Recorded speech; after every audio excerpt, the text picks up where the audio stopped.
Bonjour, Secrétaire. Bonjour, frère Kajou. Bonjour à toute famille, amis qui est avec nous. C'est avec plaisir pour nous gagner pour que ensemble nous apprendre de parole bon Dieu. Well, nous avons dit nous avons une nouvelle leçon pour une nouvelle semaine. Et bien, leçon semaine, ça c'est leçon 10, la plénitude en Christ. Jeudi, c'est samedi 28 février. C'est vaillant introduction à leçon dernier jour dans mois ça. Verset pour l'instant, j'ai pris maintenant, c'est vers Colossiens 2, versets 16 et 17 qui dit que personne donc ne vous juge au sujet du manger ou du boire ou au sujet d'une fête, d'une nouvelle lune ou des sabbats.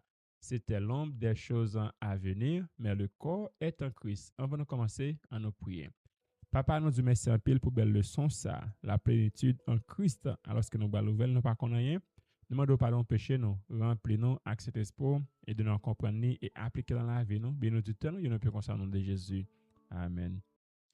Une fois de plus, nous comptons entrer la caillou pour que aujourd'hui, ensemble, nous capables d'étudier la parole de Dieu.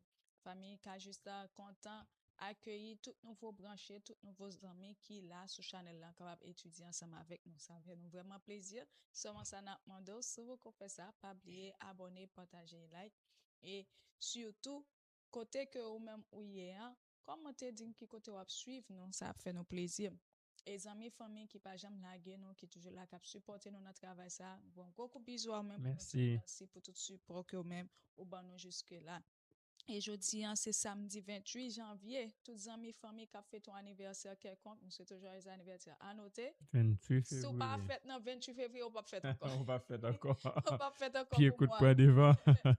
Ça pas fait non moi, ça deux se fait prendre coup de poing devant ça. Bonne Enjoy. fête, enjoy moment ça. Je dis en apprendre rapidement dans Vigile matinal non qui vient pour titre ton église est-elle un modèle de mission? Ton église est-elle un modèle de mission? Verset de Bazan, nous jeunes dans Acte 11, verset 26, qui dit ce fut à Antioche que pour la première fois les disciples furent appelés chrétiens. Donc, l'église d'Antioche, eh bien, il était présenté comme étant un modèle missionnaire puissant.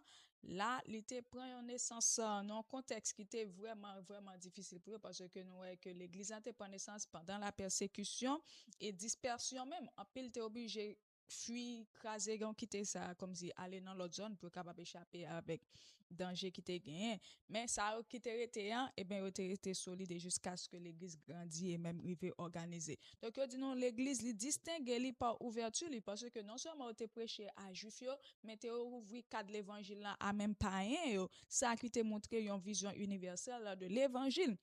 Et croyant yo te manifesté une foi authentique qui reflétait réellement que Christ c'est nous capable de dire c'est centre la vie yo ça qui te témoigné plus que parole yo parce que là nous prêcher l'évangile non pas seulement bah les paroles mais faut action nous capable montrer ça et l'église devenue un modèle c'est lorsque membres yo vivent réellement Christ yo montrer Christ dans la vie yo et au fait de vie yo une vie de témoignage côté l'autre monde vraiment vrai capable Christ ça qui va prêcher à ce qu'il dans la vie.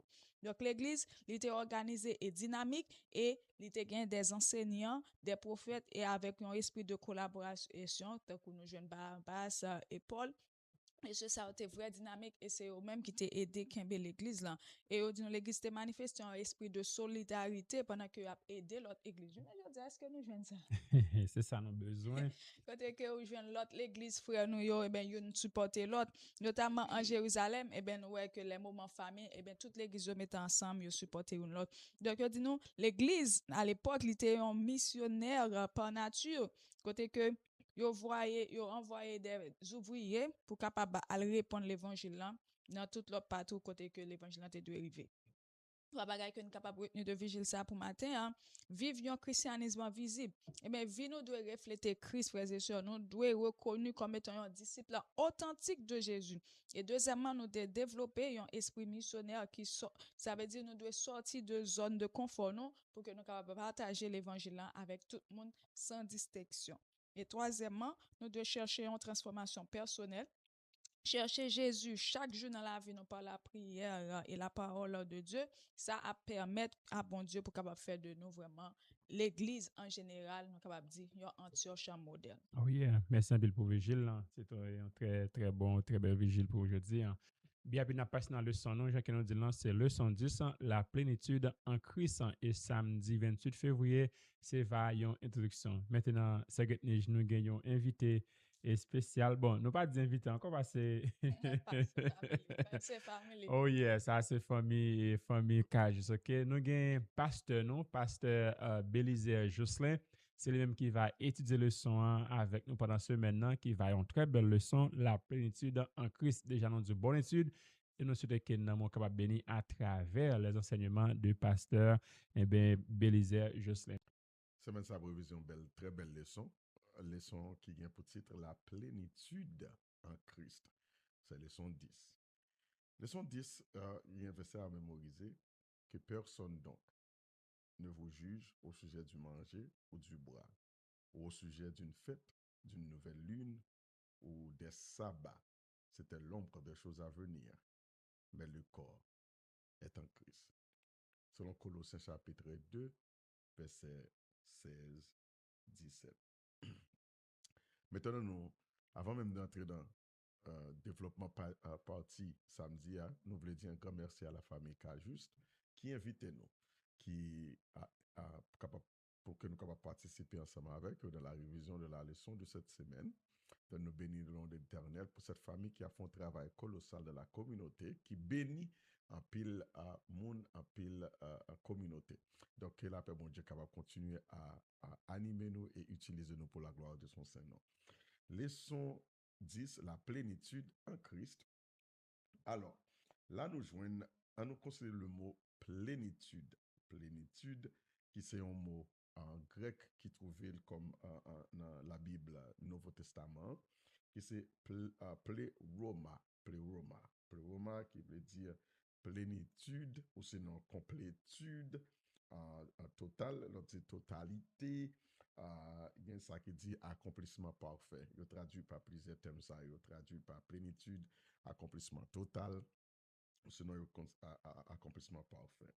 Maintenant, la plénitude, donc, et que nous, et Paul a parlé de lui là, la plénitude en Christ signifie que tout ce qui concerne la vie, le salut et l'identité, la destinée de l'humanité ou de l'homme et de l'être humain se trouve en Jésus-Christ. Tout ça est retrouvé, accompli et révélé en Jésus-Christ selon apôtre Paul.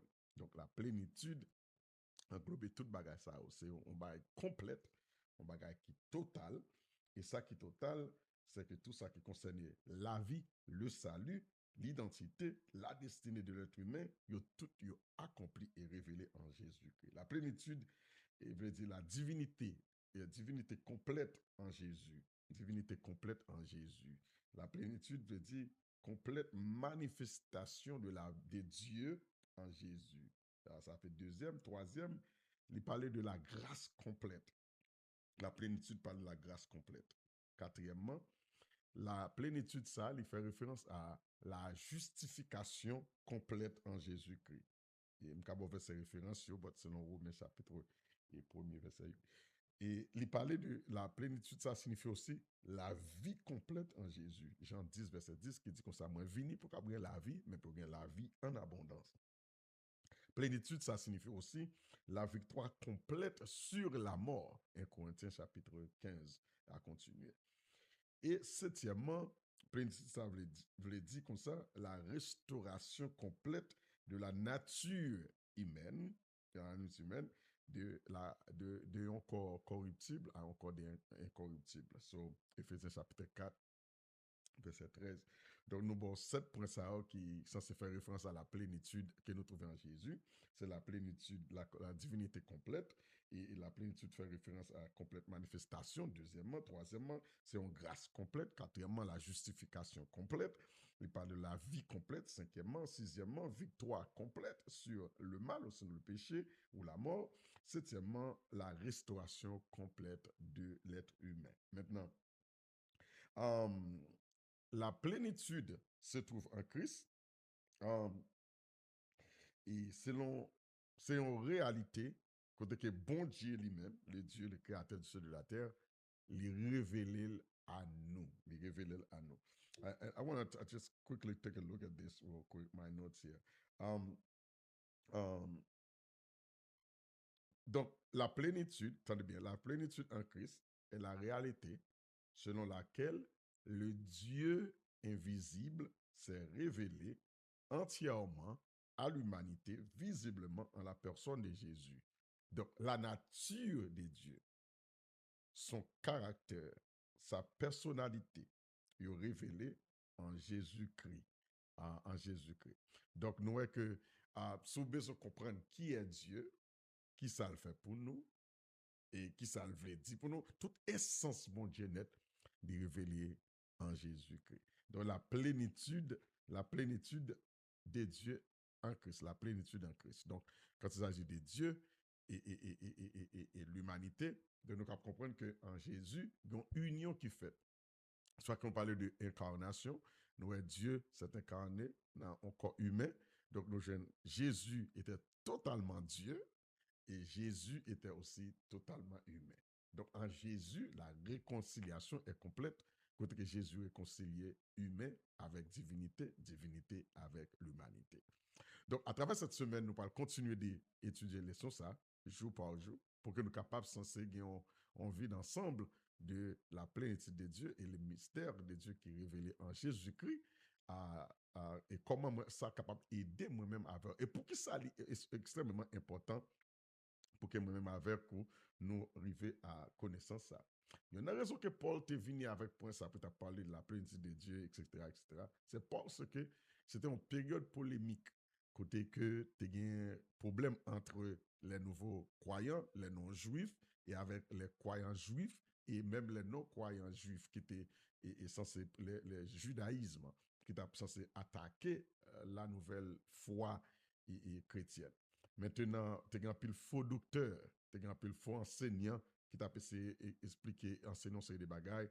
Donc, Paul a besoin de répondre à ça. Et je parle plus devant pour que ça, Paul écrit lettre aux Colosses pour qu'il soit capable d'aider les chrétiens de Colosse pour capable affermir foi et c'est orienter à travers des moments, dans période qui était extrêmement difficile pour eux, pendant que vous avez subi persécution, et faux docteur, faux enseignement, hérésie dans la communauté. Donc, nous sommes capables de bénir pendant qu'on utilise ça ensemble avec nous et ensemble avec la famille Cajus sur la plateforme ça, que vous êtes capable de prendre soin et nous demander capable de partager certainement à d'autres personnes, particulièrement les non-convertis, les non-adventistes, que ça capable une bénédiction pour eux. Donc, nous souhaitons que vous capable prendre ça en charge et abonner, particulièrement by quelques liking pour vidéo, c'est ça qui aider Google pour capable partager avec d'autres personnes encore qui capable bénéficier de ministère ça.